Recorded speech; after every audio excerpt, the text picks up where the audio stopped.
Hello everybody. So today my video is going to be part of a series that I kind of left off on a while back, but it was called Building a Spec Home, Becoming a Home Builder. So this is going to be part 3, Building a Spec Home part 3, Becoming a Home Builder.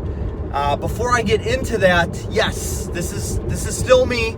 I know I went a little short here, but it's summertime and I'm just tired of dealing with all that hair.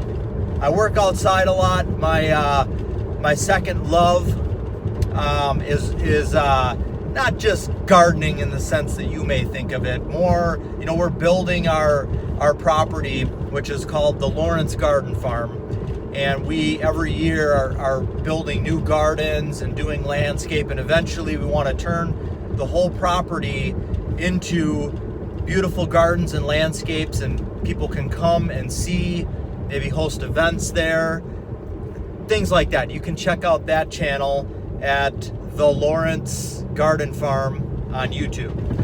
Okay, without further ado, this is part 3 of the series. So where we left off last time, we were at the point in which we had all of the bids back for the spec home that we're going to build, and we're going to move on to the next step, which would be getting the home started. So, once we'll kind of recap a little bit. You went out, you found the lot, you found the plan to build an economical build. You've chosen economical finishes and finishes that aren't taste specific to you, but to the majority of people that are out there, because you don't want to be taste specific to yourself. And then you've gotten all of the bids back, so you know exactly what the bid's what the home build's gonna cost. You know what you're gonna sell it for. You've got an idea of what you're gonna make for profit. So now you're ready to get started. So if you've already bid out the plan, that means that you've got contractors that you've gotten numbers from. Now, maybe somebody gave you a number for HVAC, but they're not able to start anything for 6 months, and so you're not going to be able to use them. Maybe you need to find somebody else. In the last video, I talked about, a great resource for finding contractors is through your local home builders association. And, you can join that association. You can talk with other builders that are part of that association. They can let you know who they use, who they're happy with, and then you can also talk to contractors themselves that are part of that association and that are there at meetings. So one of the, every part of doing this is important, but once you commit and you're going to do this, and you've got your budget, which you're going to need to give to the bank. So the bank is going to want to see a budget, and they're going to want to know what everything costs. They're going to want to know what you're going to be selling it for. They're going to want to know what you're paying for the lot or what you paid for the lot. They need all this information before they're going to approve giving you a loan to build a home, because not all banks like giving loans to do spec homes. So once you've got all this, you can now go to the bank and you can get approved. Once you're approved with the bank, you're going to be going in for the building permit. And every town, village, municipality is a little bit different. So what you're going to be doing is you need to have your full set of blueprints done. You need to have your home staked out, the survey work that goes along with that. And then there's going to be a permit package that you're going to need to fill out. Sometimes this is online. You can print it out online, bring it in. Sometimes it's submitted online. Whatever it is, that's going to be the next step before you can actually start. Now, as you're doing this, you definitely want to start to get things lined up. You want to put a schedule together. And if you've never put together a schedule before for building a home, that'll be something that I'll do a video on. I'll go over. I can put together some type of an example so that you can see, because if you've never done this before, how are you to know that, the HVAC, like how long the rough mechanicals are going to take, how long to block off for painting the inside of the home, how long to block off for the trim carpenter to finish the home. So those are the things that you need to know and you need to be able to block off to put together a good schedule, because you don't want to be bad with scheduling and you know, have your plumber in there to do the plumbing finish when the trim carpenter's still working in there and the granite countertops are getting set in the kitchen, because that just pisses people off. If you've got people in there that are, you know, on top of each other and it's just difficult for them to get done, they're not going to want to work with you in the future. So scheduling is important for that reason. And also the other reason of, you know, once you put the hole in the ground, time is money. You want to finish your home as soon as possible, because even though you got a bid for lumber now, so let's say this was a month ago, lumber's not going to be getting dropped off to your build site for another, you know, month, maybe even 2 months. So 3 months has gone by in between the time that you've gotten your original build for lumber and the time that you're going to get it.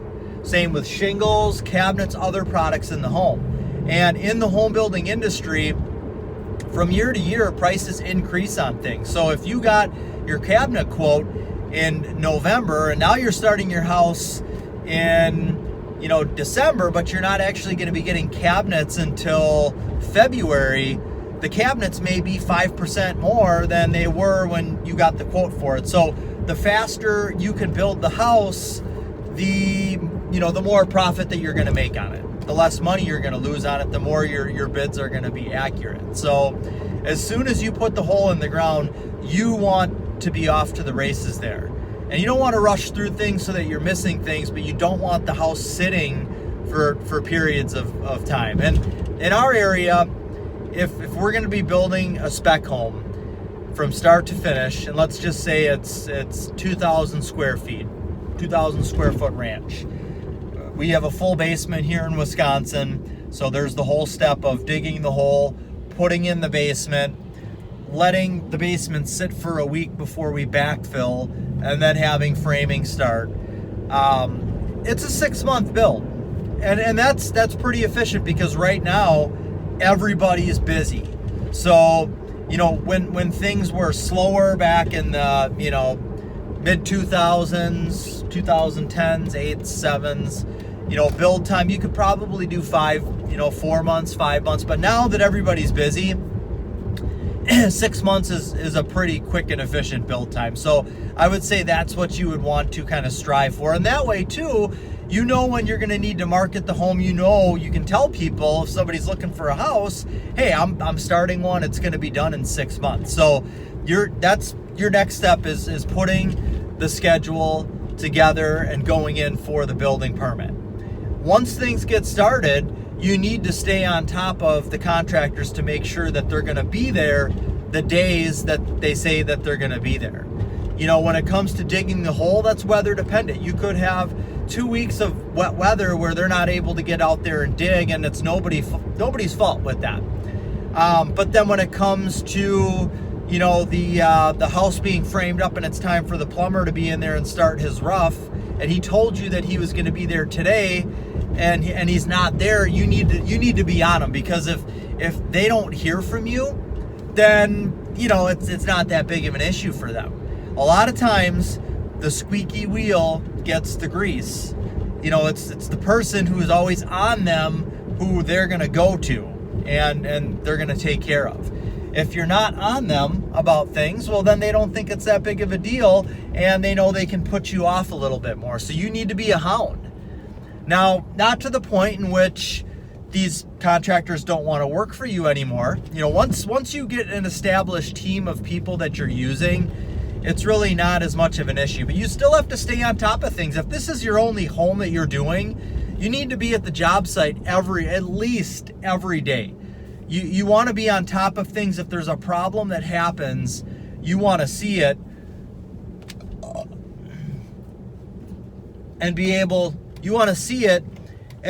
to take care of it as soon as it happens. Not you know, having somebody else tell you about it and then you gotta kind of race to put out the fire. So let's just rewind and recap a little bit. So after you've got all of the bids, you're approved by the bank, you're going in for building permit, and you're putting your schedule together. You want to be able to let your contractors know as far in advance as possible when you're going to need them. So you don't want to put the schedule together and schedule the framer, you know, when you're starting the house, because he may be a month and a half, 2 months out.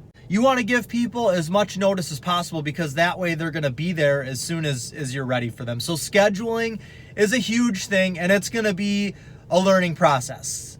You're also going to be, you know, you're expediting the home build. So what that means is you're not only scheduling, but you're at the job site, you know, if you've got one home constantly, because if your plumber needs something, this happened a lot, you know, framing and trim carpentry.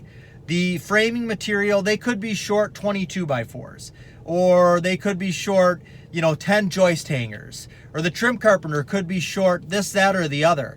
If you're there and you know about it, or if they call you, you want to be able to go get that and bring it back. You don't want them to leave the house. If the framer pulls off of your house because not all the material's there and he goes to another job that he has, he may not be coming back till he's done with that other job. You just missed out on 2 weeks or 3 weeks. Trim carpenter, same thing. When I expedited, it happened all the time. If all the material wasn't there, they'd get to a certain point. If there weren't things there that they needed, they were off the job. They were to another job, and then they weren't coming back until they were done with the other one. So in order for that to not happen, you need to be on call 24/7. If they're there and they need something, if they've got a question, you get there and you answer the question and you tell them what to do.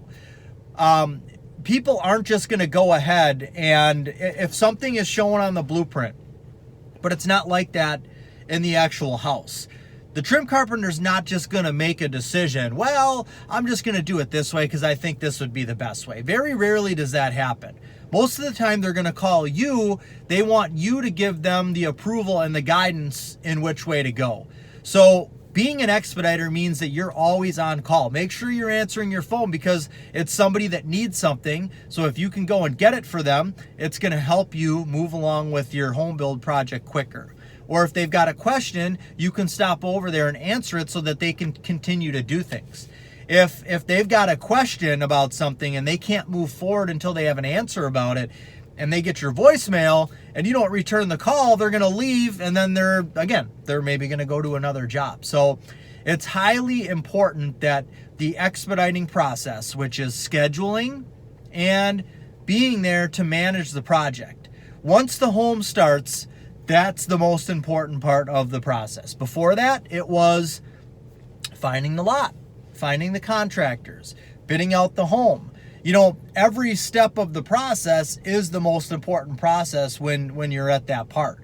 So now that the home's under construction, the expediting is the most important part of the process. So basically, you need to make sure that you're on call. Expect to be at that house, you know, all the time, especially if you just have one going on, because that's going to keep things moving along smoother and quicker. So that's where we'll end this part 3.